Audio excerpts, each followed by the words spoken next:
Hello, world. I am Ryan, aka Crownson's Corner, aka Healing Chef, all that kind of stuff. This is a Healing Chef's podcast. Healing Chef's podcast is all about that word chef, right? Chef comes from the root word chief. Chief means leader. I believe anybody that's on here is a leader in their own business, life, all that kind of stuff. So today's guest is it Ian? Ian, what's up, man? Ian from Aeriz, media director. Thank you very much for coming out. Thanks for having me. Coming out on the internet or whatever the hell. I need to smoke some weed. We brought. Is this a podcast where we smoke together? Yeah. I'm ready to go. Light up with you when you are. We are not. We tried. No, I brought the Puffco and it's not charged. Oh, that's rough, man. We're working on it. We got a backup. We got a backup, folks. Okay. Backup. Ooh. Yeah, this is way cooler than mine. So backup's better. We'll get that going here in a second. Should I just go ahead? No. I haven't put anything in there yet. Oh. So. I'm gonna wait for you. Yeah, you're good. I'm sitting here turning stuff on, dry hitting. All right. So first off, before we get into the different segments and stuff, if you could educate the watchers, listeners on exactly who you are and what is it that you do for Aeriz. Yeah, absolutely. So I'm the media director at Aeriz. So I'm one of the team leads in the marketing department. I've been with the company for almost 8 years now, in the middle of the 7th year. So I've been doing it since the company started as medical only in Illinois, right after medical became legalized in Illinois. And then I've been doing it ever since. We expanded into Arizona, as you know. And so I am, one of the marketers kind of responsible for overseeing our different brands. Obviously, you know, Aeriz, our flagship brand. And then we also have Daze Off, which we just launched last year, both in Illinois and Arizona. And then we also have Upnorth, which is a California company out of Humboldt, legacy growers, craft growers that we acquired a few years ago. And we've brought their amazing genetics to that blue face, Arizona. Yeah. Yep. So basically I'm, oversee video, photo, advertising, copywriting, kind of all the marketing side of stuff. Oh yeah. Well, thank you very much for coming onto the podcast. It's been a little bit of a, trying to catch each other at the right times, but we did it. So glad to be here. Yeah. Let's go ahead and jump into our first segment, which is Cannabis Journey. Okay. And we'll play a little intro real quick.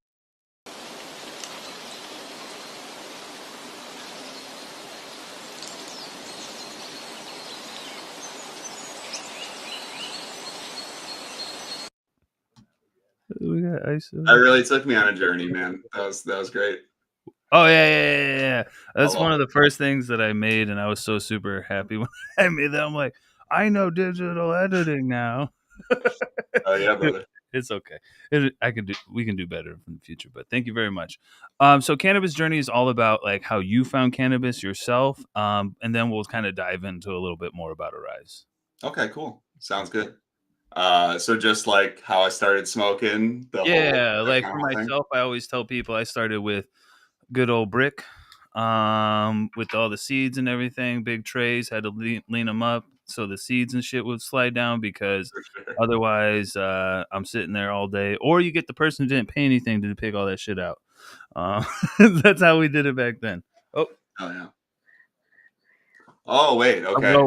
You're going. Let me get rolling here as I get into my cannabis journey.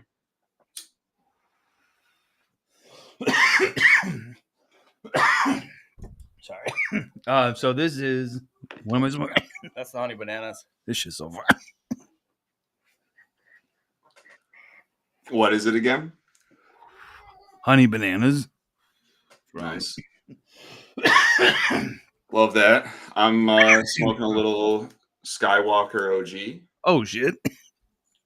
It's a strain we just added to the rotation. Oh yeah, because that Mazar and everything, and I like blueberry and Skywalker. Yeah. Hell yeah. Yeah. Okay. So cannabis journey. So the first time I smoked weed was when I was 15. So when I was 15, I had been a pretty good kid up until then, and then I started, running with a more artistic crowd that opened my eyes a little bit because I had, gotten into art in high school and stuff. Mm-hmm. And so we would smoke a lot of hookah. That was a cool thing to do in the west suburbs of Chicago when I was 15. Real quick, I'm from St. Louis, Missouri. Oh, really? Oh, I know what you're talking about. Go ahead. You were in those same scenes for sure. Yeah. So one of my buddies one time said, "Hey guys, I got some weed. Let's mix it in with the shisha and the hookah." And that was the first time I ever smoked. I did have the classic thing happen to me where the first time I smoked, I felt nothing. And then we tried it again later that night. And I was like, boom. What did I just do? Never do this again. You're never going to be yourself again. Oh shit. Then, no, mine was different. I was zooted out of my fucking mind. And then the next day I was like, shit, I want to do that again. Yeah. And that's how it starts, So then, eventually, got the connect of that dude. And yeah, it wasn't as bad as yours, like the seedy bricks, but definitely like dirt swag bud that, you'd smoke a half ounce of to get high for a while, but throughout high school, I basically just like kind of learned more and more about just like cannabis culture, and I met better dealers and I found better bud. And then once I went to art school for college, game over. I met, way more people that, connected me to better people, better weed and better growing good shit. And I've been weed. I've been a fucking heavy smoker. Started smoking every day in college, and the only time I've stopped since has been when I flew out of the country, and it was a forced break in Switzerland. Yeah, what was that for? Oh, so I used to, before I was full time with Aeriz, I used to also I've been like a video producer, photographer, all that kind of stuff since I was out of college. I had a small agency with a buddy, and that's how we got into Aeriz. But we have prior to that, I had on the link too. Sorry, we have Jake Ritter. Looks like on a link too. Oh well, hello, Jake. Come on in. I wasn't sure what was going on, so I'm sorry. Hey, glad to. I'm just. We're in the middle of the first segment, which is cannabis journey. So I'm just talking about how I got into cannabis. I was eavesdropping a little bit. Oh yeah. Well, I don't want to interrupt. Jake's probably heard me tell this story before, just like I've probably heard me tell every story before. That's all I do is tell the same shit. We're good. But yeah. So what? About, like I said, 7-8 years ago, a friend of a friend approached our little agency that we had. They were looking, hey, we're starting a cannabis company, and we need branding, marketing, all that stuff. And we started with Aeriz back then when it was just medical in Illinois, and I went full time a few years ago as we've grown, and this is my fucking dream job, you know. And I Oh, yeah. smoke fucking weed every day and make art about it. So That's lovely. I love that shit because that's really all I'm trying to do. Smoke a bunch of weed and fucking a lot of psychedelics. I like those shits too. oh hell yeah, well, Yeah, no yeah, doubt, yeah. no Like, doubt. I'm on that microdose shit. You know, sometimes you oh, need. I was on macro dose this weekend. We were getting a little bit aggressive and aggro and shit, and we needed to like reel that shit in. So we burned it off, and man, we'll talk about that soon enough. But that shit was wild this week. But dope. So Jake, do you want to jump on real quick and your background, like how you found cannabis, and then we'll jump into more of the Aeriz itself? Sure. Try to keep it slim. So for me, it started in say the mid to late 90s. You know, I moved to Arizona when I was around 15, and I fell in love with it. You know, I had a bunch of friends, went to a party, and somebody loaded me up a bowl, sparked it, and have been in love with it since.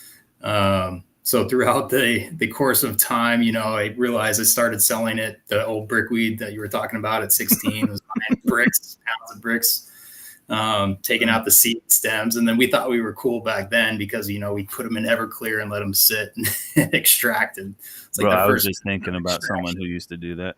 that was me. That was me in the late 90s. So yeah, you know, I kind of was the guy for my high school, right? So if you needed weed, I was selling all that brick shit, and then Croptober came around and Christmas buds. Christmas buds. Thank you. I don't feel back in the day. I said kind bud to somebody. They said, "What does that mean?" Oh, that endo. You gotta get that endo. Endo. Yeah. But yeah, I mean, through the course of time, you know, always kind of ended up going to college, professional career, always kind of sold it in the background. And it was kind of my secret, you know, hidden life that only a couple people of my coworkers would know about. And then I was working for US Foods, running like 600 restaurants and 12 reps about 6 years ago. And you want to talk about a miserable job, try the food industry. I'm a chef. I used to be chef for all the concerts here in the Valley in Vegas. I did the Mayweather McGregor fight. Let me tell you about stress with celebrities. Right. And then if you get something and in restaurants too, fuck it. That's why I'm in cannabis now. Yeah. You get something you order that doesn't show up on that time. Guess who you were calling me? Yeah, for sure I was. Yeah, for sure. So, Roasting you. So, but yeah, I got an opportunity to start with another company about 6 years ago here in Arizona. One of the, you know, the larger companies, more of a greenhouse. So preparation kind of met opportunity at that point, and took the jump. And you know, now I came to Aeriz about a year ago, and you know, now I can smoke my own flower due to the quality and the purity of all satire. Yeah. No, dope. So, I appreciate it. And yeah, that sounds a little similar to like some of the shit that I went through. Like as soon as I smoked weed, I was like, yeah, no, we're doing this forever. I don't know really what else we're doing in life, but this shit right here, we're doing this. And I damn sure didn't feel that with alcohol or anything else that I've ever done. So we've been rocking that ever since. So with all that being said, I appreciate you guys sharing your personal journeys. Could you, however you guys want to tackle this, and just to be clear, Jake, you are the Arizona Aeriz Daze Off rep, correct? Yes. Okay, cool. He's the Arizona sales director. You know, sales director. I just didn't. I was just saying rep as not like brand ambassador. I just, you know, Jake's a very humble guy. You're the brand ambassador, right, bud? Very humble guy. He's a man of the people. He's not going to toot his own horn. But since we're both on here, you know, he's, you know, I just want to make sure he gets his flowers. You know, we're just all one big happy family, and just all about spreading the goodness to the masses. Absolutely, I love that. And so with that, Aeriz. Not a lot of people know exactly how to even say the name of your brand. That's a big challenge for us. Absolutely. But I've known you guys for a while. I've been a bud tender for a while and stuff. And this, if you guys don't know, is a pound bag. But that takes me the fuck back, man. I haven't seen that shit in forever. Right. So this is actually, you know, I don't know about, but this is actually Wi-Fi OG 43 sugar. This was a bunch of concentrate. Damn. Actually, check that shit out. But I mean, I've been around a while. I got weird shit. It's like random Bro, stuff. you are blowing my fucking mind, dude. This is shit that we don't even like have one old copy of at the office or something. Like, that's awesome. Thank you very much, everybody. I have collected so much shit. It doesn't like I have stuff that other people don't have. Way to go, Ryan. Sorry, we get a little high. But no, I'm like I love this stuff, and I one day want to like when I buy my house, right? I want to make a room that's I want to call it the prohibition room. Want to have a bunch of stuff. I have other pound bags and stuff, and I want to like put that stuff up because you go into like these breweries and stuff like that, and they have like hops bags like up and everything. Like, why can't I do that with this? You know what I'm saying? So that's why I got all this shit. It's not nothing other than that. I just enjoy weed a lot. Think about that old school Coca-Cola merchandise, man. Yeah. Yeah. Someday Aeriz will be there, and you'll have this. I think about that all the time. You know, all of us we're like at the very beginning. It's funny you say you guys want these are for sale. No. Wait a couple of years. A couple times we've seen like our merch, like our t-shirts up on like Grailed and shit. And that was like, you know, the biggest compliment our designers ever got, you know. Oh yeah. No, I don't plan on selling any of this stuff. This is for me. But yeah, if you could educate the people, because Aeriz is like aeroponics and, you know, futuristic NASA. I don't know. Hey, I appreciate the NASA reference because that's something not a lot of people know. But yeah, that aeroponics was developed by NASA to fucking grow food in space, and like that's why the technology exists. And yeah, I mean, from the beginning, like aeroponics has always kind of been core to our mission because we believe it's the best way to grow consistent, pure, the cleanest flower possible.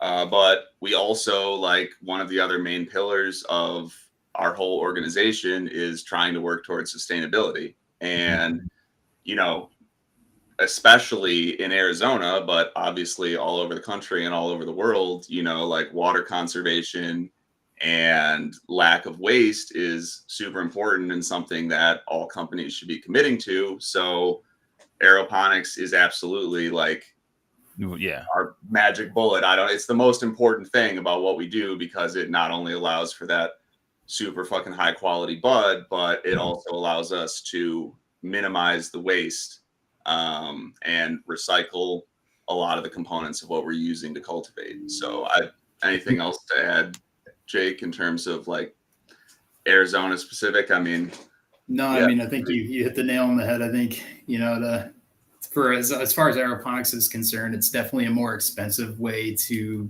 grow as far as the startup cost, but you know, the consistency with the purity is what we get time over time. So, you know, we've got these cuts that test, you know, the same percentage with the same terpene profile time after time. We have very little variance.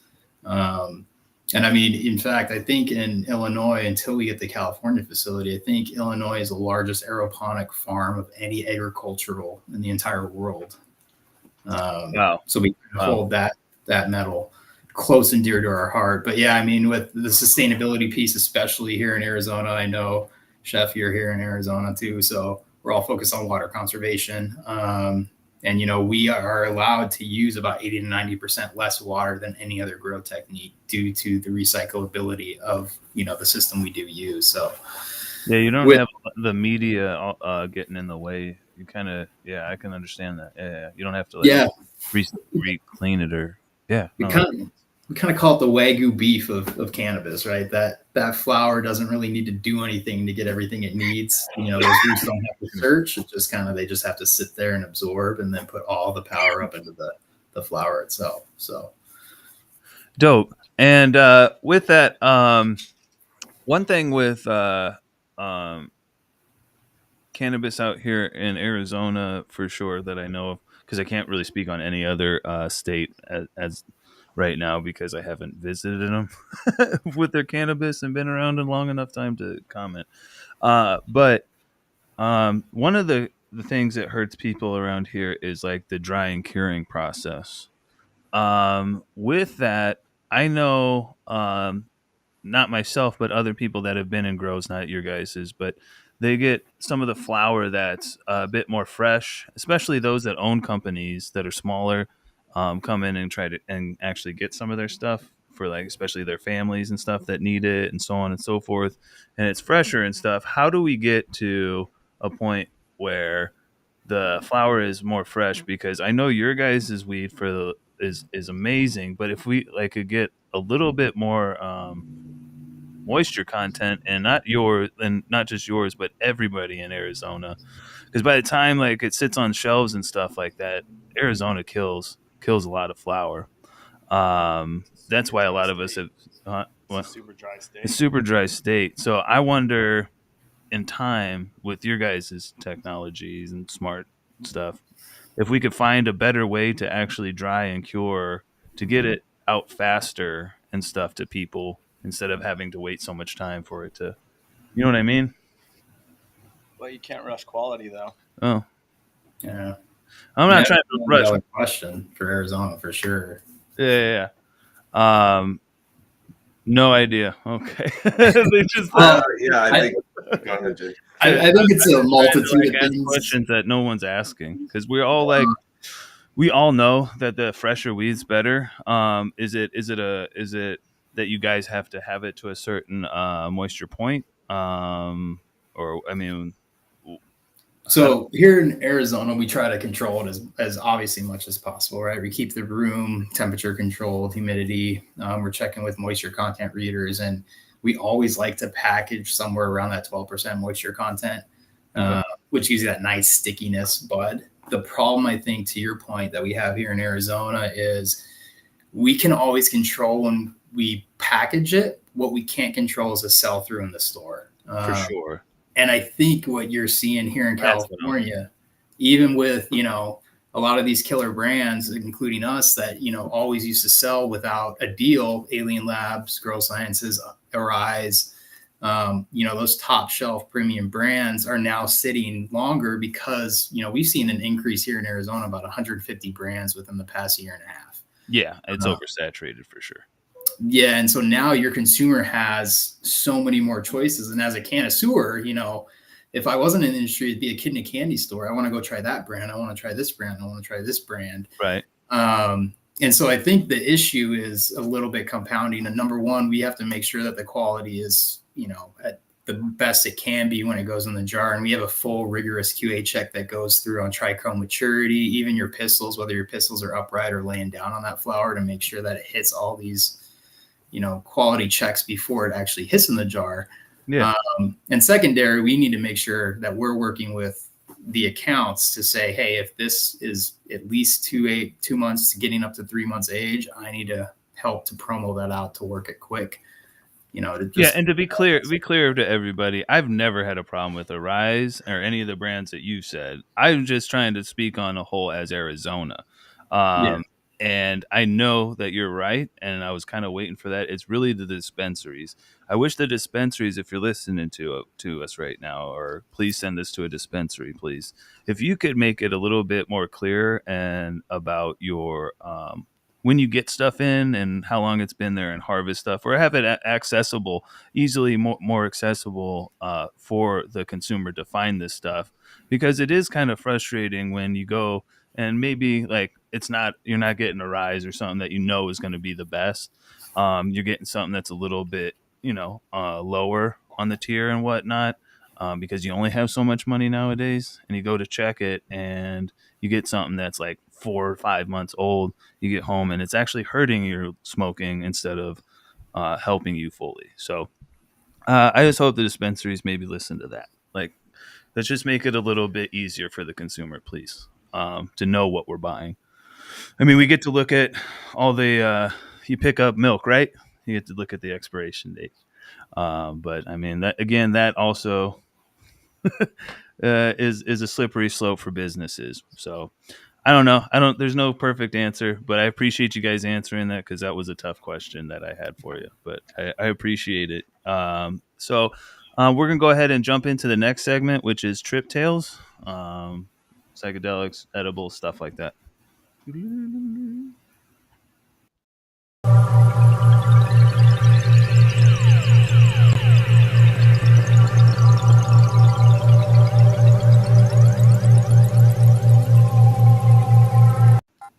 All right, so let's get into easier questions. Trip Tales is all about psychedelic experiences or stories or lessons or anything, and even edibles. If people don't understand it, especially in higher dosages.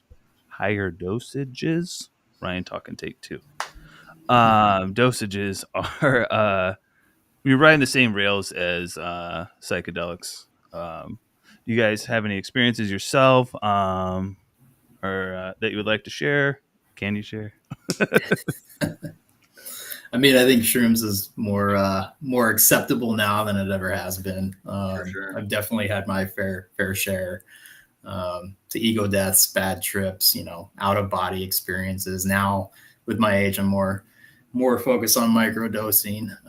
But there was a point in time where, I think I've eaten a whole eighth, gone camping, seen whales in small, shallow pools, and I've been floating out of my body until my friend opens a Coke can that sucks you back in. But yeah, I mean, I think right now that's dope. What's it? No, I was tripping on that idea, Doc, but go ahead. No, there was one time where we were camping and, staring through tree leaves. I was being lifted up and thought I was the closest to whatever, if there was a heaven, whatever you think that would be. And then my buddy opened up a soda can and literally sucked me back into my body. And I kind of looked at them and pissed off and be like, why the fuck did you do that? And he's just looking at me like, what? I didn't do anything. I was hanging out with God, yo. What the fuck? Right. Wanted caffeine. Now myself, like I said, something that I wanted to kind of go over is, with our communication with trying to set up the podcast and everything. And then I had some other stuff going on in the week, and I was just getting so stressed out and everything. And so I decided, I'm like, okay, we got to wash this ego. We're getting cranky and all sorts of shit. So this past weekend, Friday and Saturday, I did some pretty deep inner work. I ate some shrooms. I believe this strain allegedly was blue meanies that I got from one of the guests here, and it was some really good stuff. So I learned I've been super reactive in most of things that I've done when I get to that point, and I needed to reel it back in because I wanted to talk to you guys, but the angry PTSD veteran was starting to show a little bit more, and I wanted to be like, why are you guys not answering or stuff like that, and these things that, because I couldn't control the situation at the time. But I was like, bro, you're not the main character. like everyone is the main character in their own story. These people have stuff going on. They'll get back to you. And you guys did, and everything else. So I'm glad that I can find that nowadays, especially we're getting more and more used to psychedelics and everything, to where it sets you back and you realize all this shit that you were just getting mad about really doesn't make any sense to get mad about. And it ends up working itself out eventually if you just look for the right answers and quit being so reactive. So I appreciate you guys. And I'm glad that we could work that out. Now, do you guys know anything? I myself got turned around, especially, and I'm looking forward to it. Do you guys know much about ketamine? Have not dipped my toes into those waters. Yeah, a lot of shroom experience, but have not tried. Yeah. What for shrooms? So I myself shrooms for me are strictly therapeutic. Mm-hmm. I don't take those at all for having fun or anything like that. Yeah. Especially because I don't know about you guys. When I start to come up, I'm getting kind of like that. I don't know, kind of kind of almost uncomfortable, and it's not a good thing to do in public. Acid, yeah, well, I'll go wherever you want to go. We'll play Mario outside and do do do do do. But no, shrooms for sure. But No, and I think I would, it's almost like I would almost liken it in some ways to cannabis, where I think, like, as you say, you only use it therapeutically. And I think that it can be really useful for both. And it can also be fun. Like for me, when I discovered shrooms it was in college. Once you're an experienced stoner, then you do sometimes like, oh, what else is out there? I've conquered this, so let me see what else is going on. I don't want to say conquered. I guess that was poor diction, but you guys feel me.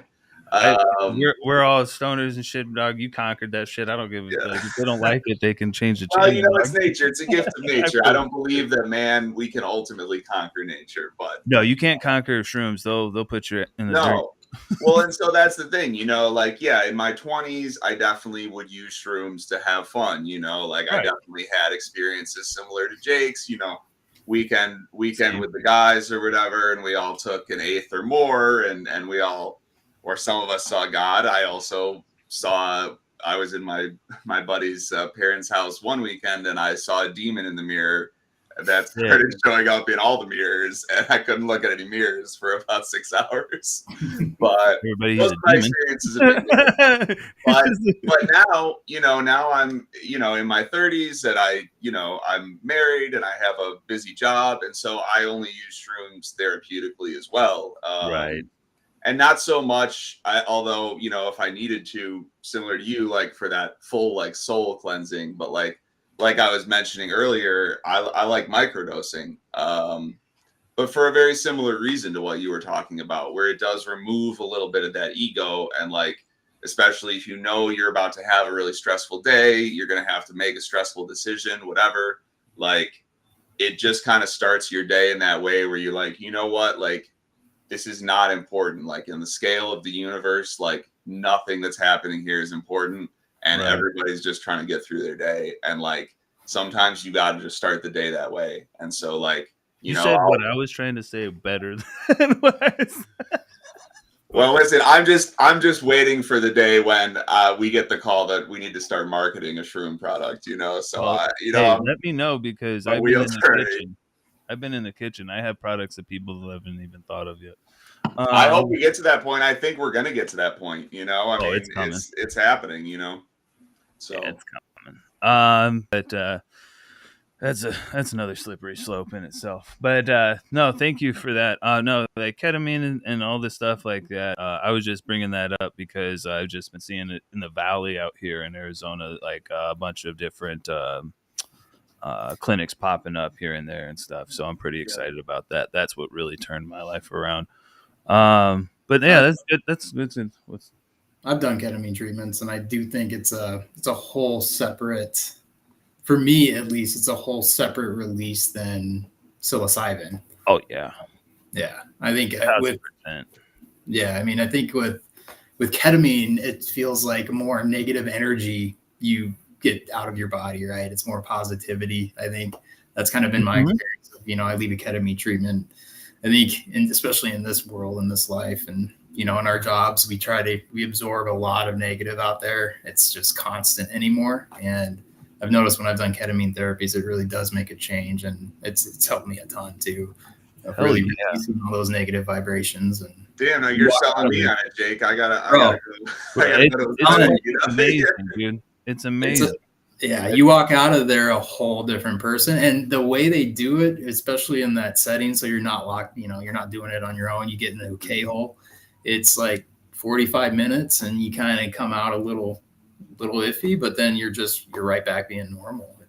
It's been amazing, and I had someone sitting there to talk to, kind of like trip sitting me and stuff like that. Maybe a little therapy as I was like trying to work through shit too. So that's I think awesome. That's awesome that someone else on here that actually had that treatment, because it's completely different. It's a complete release of all that bullshit.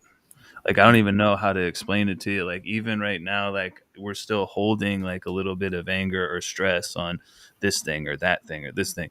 This removes all of the future and past tripping, and you are literally in the now, and that's all that matters. As much as that sounds cheesy or crazy, like, try it. No, Like, and it's go to weird. a It's like clinic if and you were to try say it. this weight was lifted off my shoulders, like that's really what you come out of there feeling like. You're like, holy shit! Like, Yeah, like, what the fuck was I carrying that All right, around all right. for? I'm gonna have to. I know there are a couple clinics in Chicago, so Yeah, I mean, I strongly Right. suggest it to anybody. The only thing I don't suggest it to, if you're already kind of like a person with the personality that's in the background, maybe it's not for you hmm because it'll push you back a little bit further. I hear But you. but then again, I'm not that person, so, and I'm not a doctor, so I just play one on TV. None of us on here are doctors. Just to get that out. I am also not a doctor. Yeah, yeah, I'm not a doctor, everybody, and you can't get meds from me. Just kidding. Don't look at the wake. You know, hey guys, do you guys like that? Fucking sorry. Just trying to the powers that be. All right, so we're gonna go ahead and jump into this little bit of a break, and then we'll come back with mental health as well.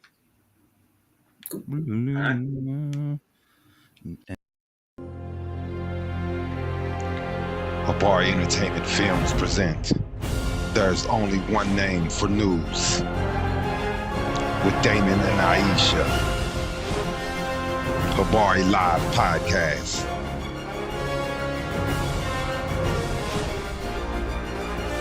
Habari Entertainment, a race against time. On a quest for glory.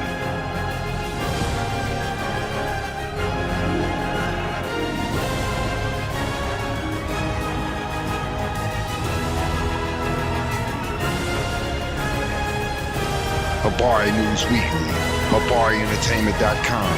Catch us for more. Visit us, HabariEntertainment.com. And we're back.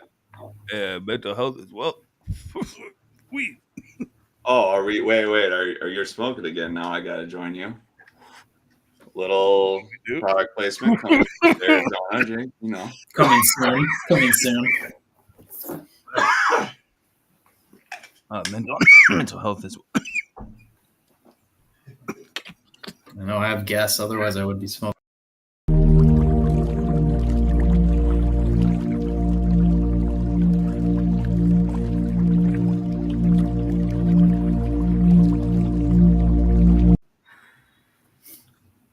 Sorry, everybody. All the burn pits in Iraq ruined my lungs. Yay. That was fire. Flapjacks, honey bananas. I feel like I'm at IHOP.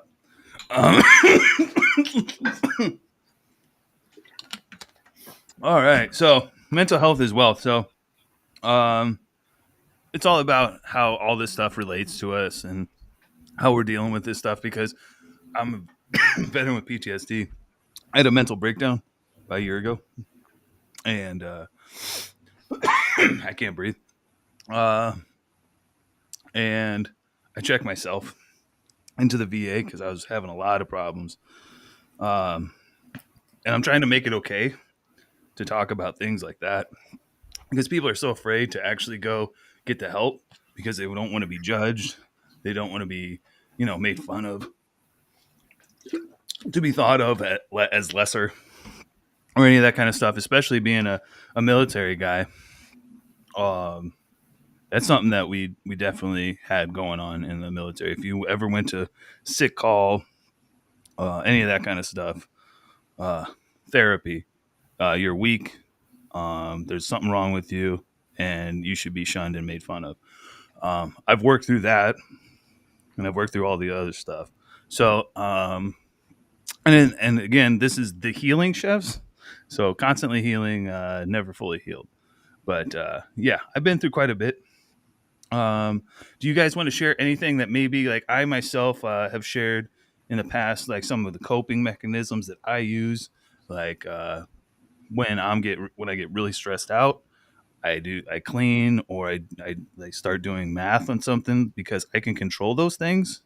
And then once you have just one idea or task at hand, it kind of takes your mind off of the rest of the stuff, and or you can start dealing with the other stuff because you're starting to knock out other stuff. For myself, do you guys have anything to share with that? Yeah, well, I can start. Okay. So, I mean, thank you for sharing that, and thank you first and foremost for your service. That's greatly appreciated. And I've never been in the service. I had family, and to understand what you've went through and what other people have went through fighting for our country, we will never understand that full extent. So I just want to extend my thanks first and foremost with that. As an individual myself, I've struggled with some mental health issues as well, to the point to where trying to figure my own shit out, that expensive piece of paper you see up there is a degree in psychology. So I did go to school for psychology, and obviously went to some ketamine treatments. And, I think it's definitely helped me in my life, not only talking to people, but talking to other people like yourself that have those same experiences and issues. And I think right now in this world, we're all just trying to get through it day to day. Yeah, body doesn't differentiate between traumas. It's not like people tell me, well, I haven't been through anything like you. I'm like, well, I haven't been through anything like you. Yeah, and we all experience something. Yeah. But no, I think for me, when it gets stressful and too hesitant, for me, meditation has been a key thing for me. Nice. And just nature, one of my favorite things to do is just release, right? Trying to get the serotonin levels back, just going into nature, camping, smoking out in nature, and just becoming one with not only myself and with everything else out there. And then, the other side of what really I've noticed has really kind of helped me is finding empathy and understanding with others. And really listening to other people's experiences and kind of, trying to understand people, as, realizing that everybody has gone through issues, and you're not alone in this world. And I think that's the biggest thing to understand, is there's points and times where everybody feels like nobody gets it. I'm in my own head. And that's really truly not the case. And just recognizing when that time comes, and then having that understanding to, get the help needed, and realize you're not alone out there, that everybody goes through everything. Absolutely. And we create our own prisons in our mind. Yeah. Future and past tripping and all the stuff that you're stressed out about. If you just step, if you, with all the stuff that, like I just said, that you build walls, if you just open that door and step outside, that whole building will probably fall down. You know what I mean? For sure. I think that's something that, is a common thread in kind of all the conversations we've had about cannabis, ketamine, psychedelics, shrooms. It's like all of these things. And I think, the better parts of the cultures around them, right, are about getting outside of your own head and your own journey. And like you said before, like main character syndrome. And there is something about drugs that allows your brain to see what is happening outside your brain in a way that it's hard to find other ways to get there. There are ways to get there, meditation and a lot of other things. But I think that's, for all kinds of different mental health issues, that's just like, when used in the right way, what can be so healing is just like having that other perspective. Healing. And yeah, I know what podcast we're on. Yeah, no, I love it. Go ahead. Sorry, go ahead. No, yeah, I mean, that was just good. And yeah, just to also share my own, how cannabis and other, psychedelics have helped me mental health wise. I definitely struggled heavily with depression, in my early and mid 20s, and, did get therapy about it here and there. But I found that, cannabis and using it to allow myself to step outside myself and write. Like writing is something that always helps me to like There you go. get my thoughts down on paper and then look at it later in a different light. And again, it's that stepping outside of it and feeling like, oh, what the fuck are you so worried about this, man? Like when you see it, you know, it's and what, you know, I think all, you know, forms of expression are that way, right? Like you're getting something out so that it's not for someone else, it's for you to reflect on what's going on and get that different perspective. So yeah, how many times can I tell you have I written text messages or IG messages and I'm like, and delete all of that shit? We are not sending any of that. you just gotta get it out. Nope, not at all. No, not at all. Yeah, and I just want to touch. I appreciate you guys sharing a whole lot. I really, really do, because it just makes everyone more comfortable. And what I really want with this whole like podcast thing is that the more different. God, I talk good well. Ryan talking take 3.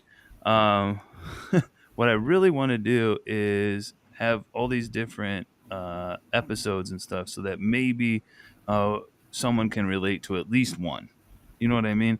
And I didn't like when I had checked myself into the VA and all sorts of stuff, there wasn't a lot of people that looked like me, tatted up and stuff like that, talking about the issues that I'm talking about. And it just like I'm just trying to find a way to make people more comfortable, because I just wanted to feel a little bit more comfortable when I was going through my shit, still going through shit. But in Arizona, and I think as a whole for the United States, I kind of wanted to comment on one thing real quick. I appreciate everybody ever saying thank you for your service. But one of the traumas that I've endured through Arizona cannabis is people not understanding soldiers or those with PTSD, especially. Because a lot of them tell us, thank you for your service. But then when there's an issue or something and we get upset, all of a sudden everyone's scared. And that hurts because you just told us that you thank us for our service for protecting you. But immediately when there's an issue with me, you're scared of me like I'm going to hurt you. That in itself feels like getting, instead of like when they got spit on in Vietnam, that's a spit in my face. So I hope anybody listening to this, especially in the Arizona cannabis industry, you guys educate yourselves a little bit more on how to handle these things, because there's a lot of soldiers, and I talk to them a lot. There's a lot around here that this has happened to. I've gone to different places, and I'll tell you what, if I've left a job, especially in cannabis, it's not because I did something or something. It's because you guys made me feel a certain way, that I wasn't safe or I was not being treated right. Now, there are times where I got upset at different things, but I think this as a whole, as a nation, we need to I wish you guys share this stuff, that we need to reevaluate how we handle soldiers with PTSD. Like when they get upset, maybe instead of just hey, go to HR over it or something, maybe talk to people, maybe sit them down and see what's going on, stuff like that. I just hope that people hear some of this stuff. Sorry if I took your episode to stand on that soapbox, but hey, not at all. I definitely think we need an important message, and that's the point, right? So absolutely.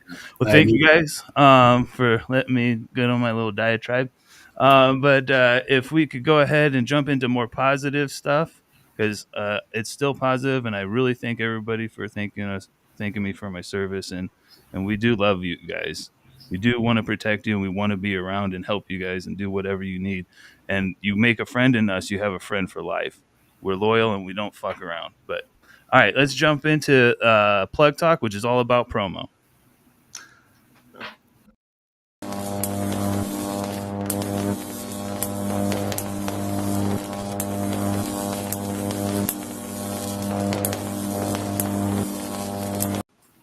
All right.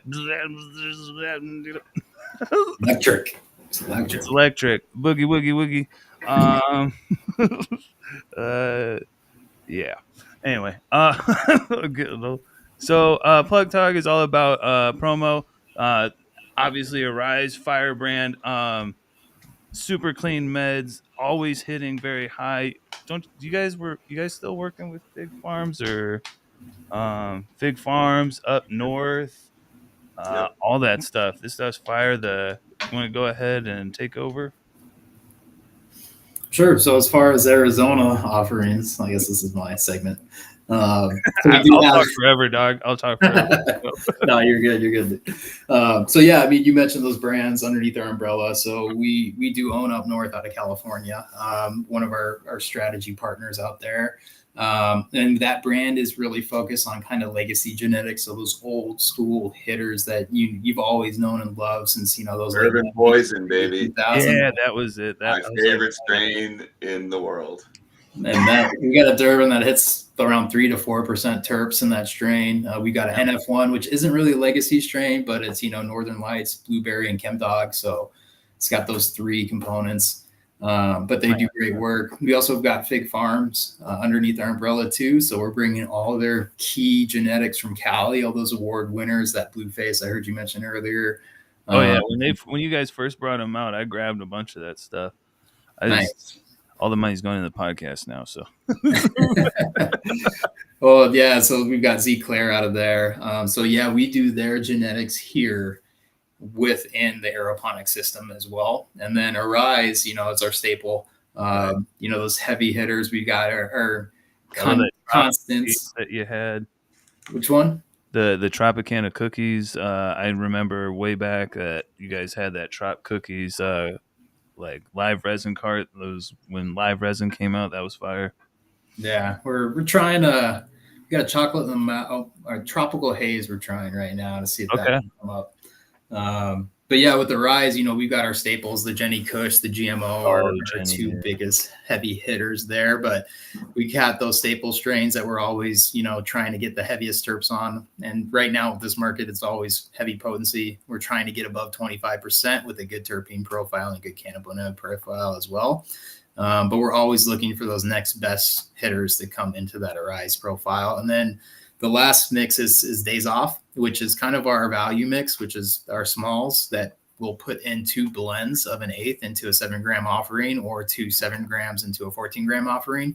But what that does, it kind of helps that consumer get a mix of Up North and Aeriz, or Aeriz Fig Farms, or Fig Farms Up North. So you'll get 2 different strains, but allows you to try 2 different strains and kind of keep your cannabinoid system fresh, so you're not smoking the same thing over and over. And we actually have the 2 strains listed on the back, and we homogenize those strains together and actually have it retested. So the testing on that jar that Ian's showing you will actually... Not going to get it to focus, but this one is a perfect example. This is on the 8th day, and that's Lucid Blue and Durban Poison. So... Up North and Fig, yeah. So nice. So yeah. So and I mean, if you get something like an ice cream cake and a Jenny, you can literally pour it out and separate it out eighth and an eighth, because just the color difference, and you can really tell the difference between the flower. Nice, yeah. I even had some of the rosin lately, the purple milk and the Pebble Paradise. Nice. Yeah, Fruity Pebbles. We have to call it Pebble Paradise. I know, it's Fruity Pebbles. It's my favorite. It's my top 5 strains. If you guys seen it on the story a couple times, it's why. It's in my top 5. It's the only place around. It's the only people around here that I've actually seen do Fruity Pebbles. That's not Fruity Pebbles OG or Fruity Pebble, or some mix of it somehow. So thank you for that. And if you're out there and don't buy it, because I'm gonna buy it. that's my strain. Just kidding. My birthday's this year. Your birthday's every year. So the Daze Off, Fig Farms, all that kind of stuff. You guys have anything else that you wanted to? Okay. Oh, yeah. I mean, we're offering in Aeriz. We've got rosin, resin, for show, which is our full spectrum hash oil. which comes in a dablocator, which if you didn't know, the dablocator is probably the most universal tool in cannabis. To the point you can infuse it in your pre-roll, top of your bowl. You can dab it straight on a nail, or you can just eat it because it's CO2 extracted, so it's still food grade edible. So that is whatever way you medicate, the dablocator is perfect for you. And then we have what Ian was showing you is our new infused pre-roll coming out, which is our pot rockets, which actually is infused with that full spectrum hash oil and then coated in keef. So high quality flower, all testing above 40%, and then nice.